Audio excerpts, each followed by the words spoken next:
And, this administration is doing exactly the same as the last one, only they're much more socialistic than they are fascistic. And they've got this new medical program that they want. When the current one that we have is bankrupt, Medicare and Medicaid, and Social Security, and all those IOUs are sitting around not worth anything. And so why don't they fix that before they try to fix the system? They want to include all the illegal aliens in the system. I really think that they want to destroy the system. I believe there are people who hate America, and they know there's no better way to destroy this than to destroy the value of our currency, to keep spending money they don't have. I mean, they're talking about, certainly they want, of course, to have the socialized medical system. They want, of course, to have this new energy system. That is going to cost trillions of dollars. It's going to raise our electric bills phenomenally. And they want to correct the educational system. Well, we were supposed to do that under the No Child Left Behind program. And every time the federal government gets involved, things get worse. And instead of going to phonics and teaching our kids how to read, they use a system of reading which is known to fail. They use this new math. Isn't it interesting, of course, when you see who it is who's winning the spelling bees across America? See, they're usually homeschool kids or kids from India, but you very seldom see an American child who goes to a public education winning the spelling bees because they can't read, they can't write, they can't spell. Well, you're correct, and you're absolutely right. This medical attack is really, really bad.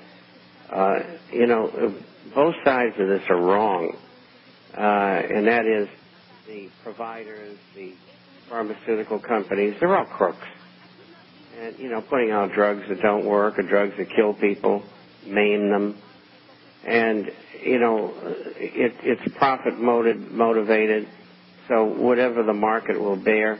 On the other hand, the socialistic, socialized medicine solution is every bit as bad. I mean, the first thing they do if they get that law passed is they're going to be euthanizing anybody who's going to have a long-term chronic problem. They'll say, we can't afford it. We're not going to give them the medicine.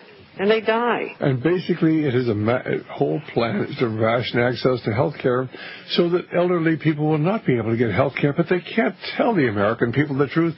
They're simply lying about it. Oh, we are so compassionate.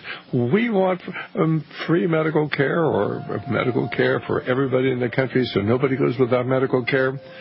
What they're really talking about is simply rationing access to health care, as Bob says. And you're not reading about this in the controlled media, and you're going to see genocidal policies enacted in America and restriction access to health care through Medicare. They have to, because Medicare is out of money today. There is no reserve fund. They're putting out more money for Medicare since last year than they're taking in. So that's why there is an urgency to solving the problem. After all, we're having to borrow money for everything else. We can't do it for Medicare. There is no Medicare fund. They've lied to the American people. When are they going to wake up and understand? We'll be right back in just a moment here at Radio Liberty. Well, this is Dr. Stan. Our guest is Bob Chapman. Our telephone number is 1-888-24-LIBERTY, 1-888-24-LIBERTY, or 464-8295, 1-888-24-LIBERTY, or 464-8295. And certainly, if you'd like to give us a call or have a question for Bob Chapman, this is the time to do it. And then, of course, certainly we'd like to have Bob tell us how to get in touch with him. And if you're out there in the listening audience, you really want to understand what's going on, why you may very well want to subscribe to the Forecaster. I will tell you that I read the International Forecaster twice a week, from cover to cover. Well, I may skip the end about health, because I know most of what he's talking about, although there's a lot of good advice there as well. But certainly, I know people all across the country who look forward to that International Forecaster coming twice a week. Bob, how can people subscribe to your publication? Well, the International Forecast is about business, finance, economic, social, and political issues all over the world. We publish by email on Wednesdays and Saturdays. Usually runs 35 or 40 pages, and we have a hard copy that goes out twice a month to those who are not on the Internet. If you'd like to get a free introductory copy, you can email us at theinternationalforecaster.com. The International, FORECASTER.com. You can also email us if you have a question or want to make that request. And that address is Bob, B-O-B, at int, I-N-T, F-O-R-E-C-A-S-T-E-R. That's Bob at intforecaster.com, or you can call toll-free 800-375-4188. That's 800-375-4188. Okay, fine. But if you're out there in the audience, you have a question for Bob, 1-800-1-888-24-LIBERTY, 1-888-24-LIBERTY, or here in the Central Coast of California at 464-8295. Well, of course, the housing crisis is really what precipitated this whole collapse. And so far this year, it looks like we're pretty close to 1.8 million American families have lost their homes. Just this 1 year, probably 2.25 million. Last year, 1.8 million. Looks like we'll go to 3.5 million easily this year. Barack Obama has this wonderful plan that's going to rescue the homes, but it's not rescuing the homes. They made it intensely difficult. And last month, over 400,000 homes were foreclosed on, about 440,000.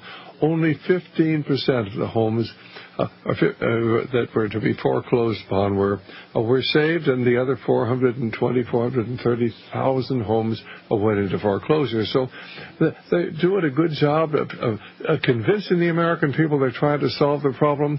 But why do they make it so complicated that most people can't qualify? That doesn't make any sense. Well, I don't think they really want to make the loans. They don't want the homes either. But they get themselves into this fix, and they're better off taking the homes in and foreclosing on them. And if it gets too difficult, what they'll do is they'll just bulldoze them. And that's what our president has been recommending, going into whole areas like Detroit and leveling maybe 300 or 400 or 500 homes at a time. Just turn it into a large parking lot, if you may. And that's the answer that they've come up with.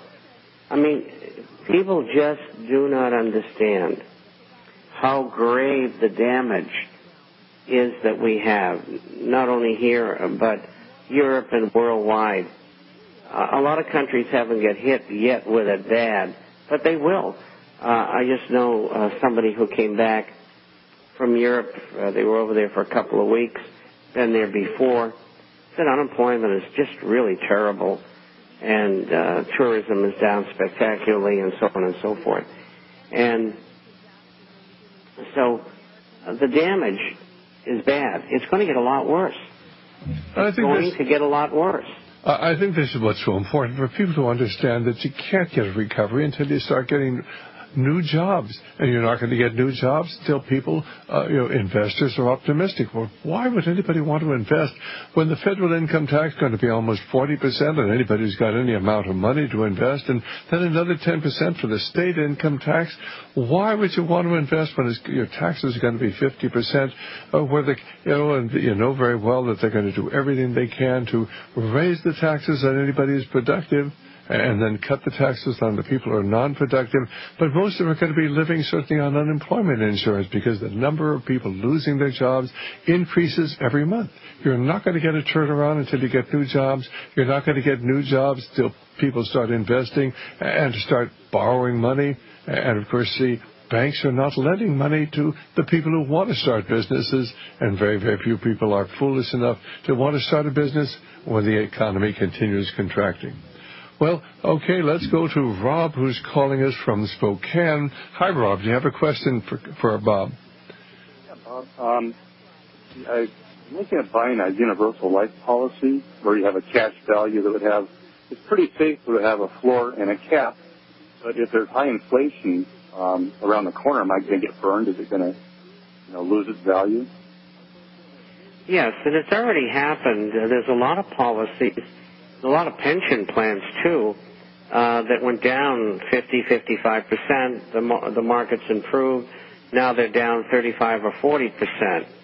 And if I'm right, and we go back and have 6,600, then let's say that your universal life plan was worth, let's say, $160,000, and now it's worth $100,000. There's a good chance it could drop back to $50,000.